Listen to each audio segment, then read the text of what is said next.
Hello learners, welcome to my YouTube channel to the point learning. आज मैं आपके साथ क्लास 11th कोऑपरेटिव ऑर्गेनाइजेशन के मेरिट्स और डीमेरिट डिस्कस करने जा रही हूँ। इससे पहले मैंने इसी चैप्टर से रिलेटेड कोऑपरेटिव का मीनिंग क्या है, उसके फीचर्स क्या हैं, वो डिस्कस किए थे और आज उसी को कंटिन्यू करते हुए मेरिट्स यानी एडवांटेजेस और डीमेरिट्स यानी disadvantages of cooperative organisation discuss करूंगी। इसके प्रीवियस जो वीडियोस हैं उसमें मैंने इस सेकेंड चैप्टर को आपके बिजनेस स्टडी क्लास 11 का जो है उसमें पार्टनरशिप क्या होता है, पार्टनर्स कितने तरीके के होते हैं, सोल प्रोपराइटर क्या होता है, वो सारी चीजें डिटेल में डिस्कस की हैं। तो अगर आप पुराने चैप्टर्स को भी देखना चाहते हैं तो मेरी क्लास 11 बिजनेस स्टडी की प्लेलिस्ट पे जाकर वो सारे वीडियोज आप देख सकते हैं।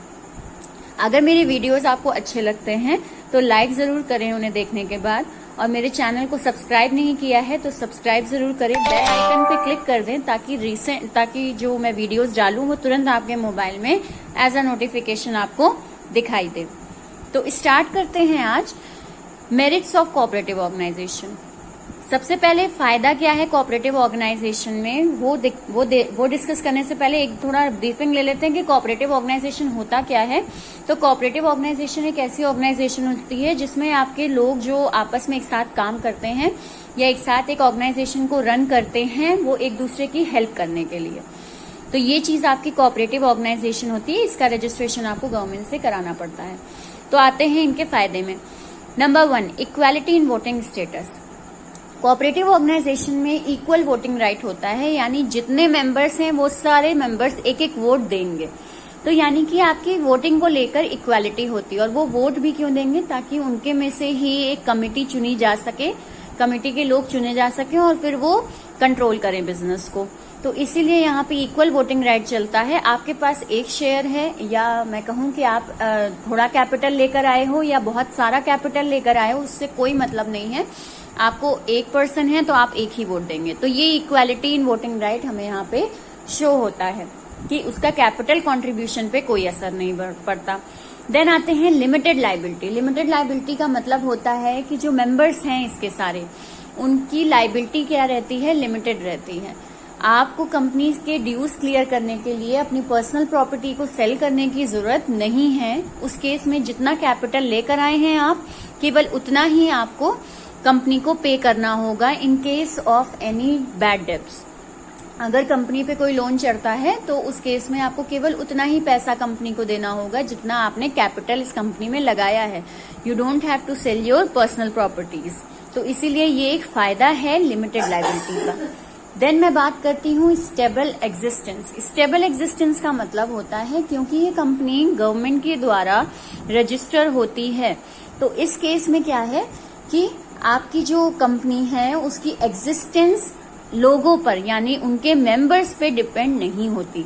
मेंबर्स आए या जाएं, उनकी डेथ, उनकी इंसॉल्वेंसी या उनकी इनकैपेसिटी बिजनेस के एग्जिस्टेंस को, बिजनेस के चलते रहने को अफेक्ट नहीं करती। क्योंकि गवर्नमेंट इसको फॉर्म कर देती है, गवर्नमेंट रजिस्टर कर देती है, तो फिर गवर्नमेंट ही इसे डिसॉल्व कर सकती है। मेंबर्स के आने जाने से इसको कोई फर्क नहीं पड़ता। तो स्टेबल एग्जिस्टेंस पॉइंट। देन आते हैं इकोनॉमिकल फंक्शनिंग। यहाँ पे जो काम होता है वो बहुत इकोनॉमिकल वे में होता है, यानी कम खर्चे में आप कोई काम कर लो तो आप उसको कहते हो कि हाँ काम हमारा इकोनॉमिकल हुआ है। तो यहाँ पे भी इस तरह की ऑर्गेनाइजेशन, कोऑपरेटिव ऑर्गेनाइजेशन में बेनिफिट मिलता है हमें, क्योंकि यहाँ पे जो रॉ मटेरियल वगैरह परचेज किए जाते हैं वो डायरेक्टली मैन्युफैक्चरर से किए जाते हैं, बीच में मिडिलमैन वगैरह नहीं रहते, तो वो पैसा नहीं खा सकते। तो ये क्या है, हमारा ट्रांजैक्शन सस्ते में हो जाता है। इसी के साथ साथ कोऑपरेटिव ऑर्गेनाइजेशन को कोई एडवर्टाइजमेंट वगैरह नहीं करना होता। मेंबर्स खुद आके इनसे जुड़ते हैं और मेंबर्स को जानकारी दी जाती है कि ये सामान है, ये इतने रेट का है, आप ले लीजिए। तो ये चीजें क्या है, आपको एडवर्टाइजिंग और पब्लिसिटी में कोई खर्चा नहीं करना पड़ता, जो कि बाकी कंपनीज को लेकर करना पड़ता है। एक और चीज है, यहाँ आपको लार्ज स्टॉक नहीं बनाना पड़ता सामानों का। सामानों को लेकर आपको लार्ज स्टॉक नहीं बनाना पड़ता। ढेर सारा सामान अपने यहाँ एज एन ऑर्गेनाइजेशन आपको स्टोर नहीं करना पड़ता। आपको जब नीड है आप मैन्युफैक्चरर से खरीद सकते हैं। तो ये भी एक इकोनॉमिकल फंक्शन है कि हमें लार्ज स्टॉक को मेंटेन नहीं करना, उसमें कोई खर्चा नहीं लगाना।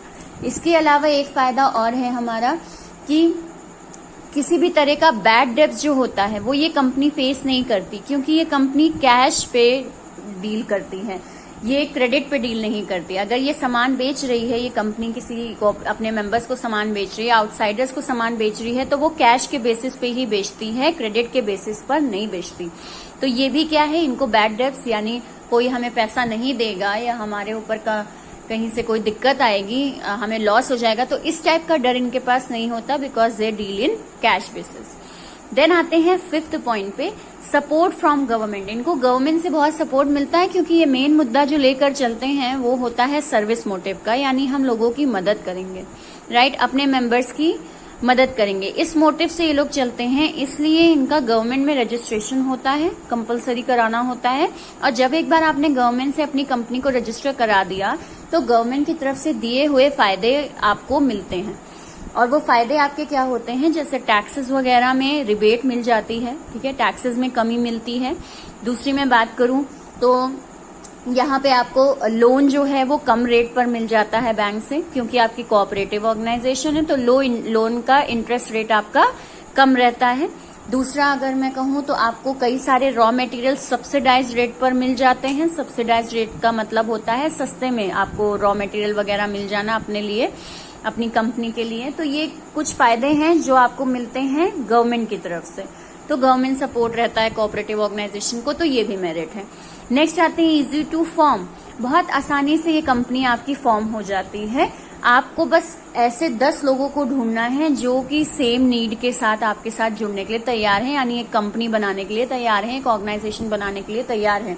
तो बस 10 एडल्ट मेंबर को आपको फाइंड आउट करना है, और उनको फाइंड आउट करने के बाद आप कंपनी फॉर्म कर सकते हो। और उसका रजिस्ट्रेशन प्रोसीजर भी बहुत सिंपल होता है, कोई बहुत ज्यादा हेक्टिक नहीं होता, रूल्स रेगुलेशंस लीगल फॉर्मेलिटीज ज्यादा नहीं होती। तो ये सारी चीजें हैं जो कंपनी को बहुत आसानी से फॉर्म होने देती हैं।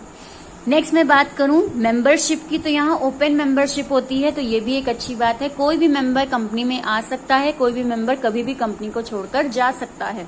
तो यहाँ पे बिना कास्ट, क्रीड, रिलीजन इन सब का कोई भेदभाव नहीं होता। जो आना चाहे कंपनी में एज अ मेंबर आ जाए कैपिटल लेकर, और जो जाना चाहे वो जा भी सकता है। तो मेंबरशिप क्या रहती है, यहाँ पे ओपन मेंबरशिप रहती है। तो ये आपके क्या हो गए, ये सारे के सारे आपके कोऑपरेटिव ऑर्गेनाइजेशन के फायदे हो गए। अब अगर मैं नुकसान की बात करूं, डीमेरिट्स की बात करूं, तो डीमेरिट्स भी यहाँ पे आपके कोऑपरेटिव ऑर्गेनाइजेशन के होते हैं। जैसा पहला है लिमिटेड कैपिटल।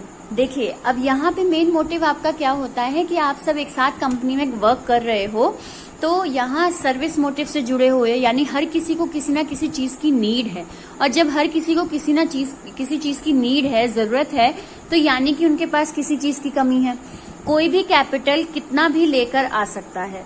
तो कैपिटल के पॉइंट ऑफ व्यू से मैं बोलूं, या वो कुछ जो पैसा वो लेकर कंपनी में आएंगे, तो उस पर कोई रिस्ट्रिक्शन नहीं होता। वो पैसा कम से कम लाना चाहें, मिनिमम अमाउंट लाना चाहें, तो वो भी एक्सेप्टेड है। तो अगर आपके यहाँ मेंबर 10 जुड़ रहे हैं और वो 10 मेंबर केवल 5-5 रुपए, या मैं थोड़ा बिग ले लूं, 50 रुपए लेकर केवल आ रहे हैं, तो 10 मेंबर जुड़ने का भी इतना फायदा कंपनी में नहीं हुआ। क्यों नहीं हुआ? क्योंकि वो कैपिटल ही बहुत कम लाए। हमने कोई रिस्ट्रिक्शन ही नहीं रखा, तो वो कैपिटल कम लाए हैं, जितना अपनी मर्जी से ला सकते थे उतना लाए हैं। तो अगर मैं बात करूं तो यहाँ लिमिटेड कैपिटल होती है कोऑपरेटिव ऑर्गेनाइजेशन की, जो कि लोगों को थोड़ा डिस्करेज करती है कोऑपरेटिव ऑर्गेनाइजेशन बनाने के लिए, क्योंकि यहाँ जरूरत से लोग जुड़ते हैं। देन दूसरी एक बात यहाँ पे ये है कि आपका 1 मैन 1 वोट वाला कॉन्सेप्ट चलता है।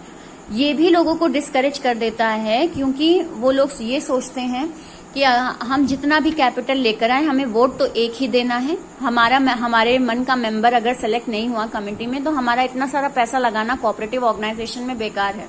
तो ये चीज भी लोगों को डिस्करेज करती है, और कैपिटल जो है वो लिमिटेड ही रहता है। सेकेंड डीमेरिट की मैं बात करूं, इनएफिशिएंट मैनेजमेंट, क्योंकि जो मेंबर्स इससे जुड़ते हैं उन्हीं मेंबर्स में से आप कमेटी में लोगों को चुन लेते हैं। अब वो मेंबर्स पढ़े लिखे हैं या नहीं, कोई कास्ट, क्रीड, कोई एजुकेशन लेवल, किसी चीज का बैरियर यहाँ नहीं होता आपको मेंबर्स बनाने के लिए। तो इस केस में क्या है, वो मेंबर्स जो कंपनी को मैनेज करते हैं वो अपनी नॉलेज से काम करते हैं, जितनी नॉलेज उनके पास है। और अगर वो किसी प्रोफेशनल को अपॉइंट करें तो वो भी नहीं हो पाता यहाँ पे इतने अच्छे से, क्योंकि आपके पास उतनी इनकम ही नहीं होती, उतनी कैपिटल आपके पास नहीं है कि आप प्रोफेशनल लोगों को अपने यहाँ जॉब पर रखें और उनको हाई सैलरी ऑफर करें। तो यहाँ प्रोफेशनल्स भी नहीं आ पाते, और जो मेंबर्स हैं with the little education, come education के साथ जो मेंबर्स हैं वही इस कंपनी को मैनेज करते हैं, तो मैनेजमेंट भी फिर बहुत अच्छी नहीं चल पाती। देन आते हैं लैक ऑफ सीक्रेसी। यहाँ पे सीक्रेसी मेंटेन रखना मुश्किल होता है, क्योंकि नंबर ऑफ मेंबर्स क्या होते हैं यहाँ पे, अनलिमिटेड होते हैं। जितने मेंबर्स आना चाहें आके कंपनी से जुड़ जाएं, और आपको कंपनी की हर सीक्रेट बात उनके साथ ओपन डिस्कशन में करनी होती है। यानी आपको एक मीटिंग थ्रो करनी होती है जिसमें सारे मेंबर्स आके कंपनी की जो सीक्रेसी है या कंपनी के जो इम्पोर्टेंट डॉक्यूमेंट्स या इम्पोर्टेंट प्रोजेक्ट या पॉइंट्स हैं वो सब आपस में ओपन तरीके से डिस्कशन हो रहा है। तो आपकी सीक्रेसी फिर वहां पे मेंटेन नहीं हो पाती। कोई भी मेंबर उठे और किसी भी कंपनी को आपकी सीक्रेट चीजें बता दे, तो वो चीज यहाँ पे प्रॉब्लम क्रिएट करती है। देन आते हैं एक्सेसिव गवर्नमेंट कंट्रोल। यहाँ पे गवर्नमेंट का कंट्रोल जो होता है वो बहुत होता है, starting from the registration. Registration आपने अपनी कंपनी का करा लिया, जब रजिस्ट्रेशन कराने के बाद आपको गवर्नमेंट फायदा दे रही है तो वो ये देखेगी कि आप इस फायदे को किस तरीके से यूज कर रहे हैं। और इस केस में आपको अकाउंट्स वगैरह जो हैं वो रजिस्ट्रार के पास सबमिट करने पड़ते हैं। आप जो कोऑपरेटिव ऑर्गेनाइजेशन के अकाउंट्स मेंटेन करते हैं वो आपको रजिस्ट्रार के पास सबमिट करने पड़ते हैं। उसकी रिपोर्ट देनी पड़ती है किस हिसाब से आप खर्चा क्या कर रहे हैं। आपको रूल्स रेगुलेशंस कई सारे हैं जो गवर्नमेंट की तरफ से आपको मानने पड़ते हैं, और इसके साथ ही साथ आपको गवर्नमेंट के ऑफिशियल्स आपके अकाउंट्स को ऑडिट करने आते हैं, यानी चेक करने आते हैं। तो ये सारे कई रिस्ट्रिक्शंस हैं जो आपको ओपन तरीके से, फ्लेक्सिबल तरीके से वर्क करने से रोकते हैं इन कोऑपरेटिव ऑर्गेनाइजेशन। लास्ट पॉइंट अगर मैं बात करूं तो डिफरेंस ऑफ ओपिनियंस और कॉन्फ्लिक्ट अमंग दी मेंबर्स।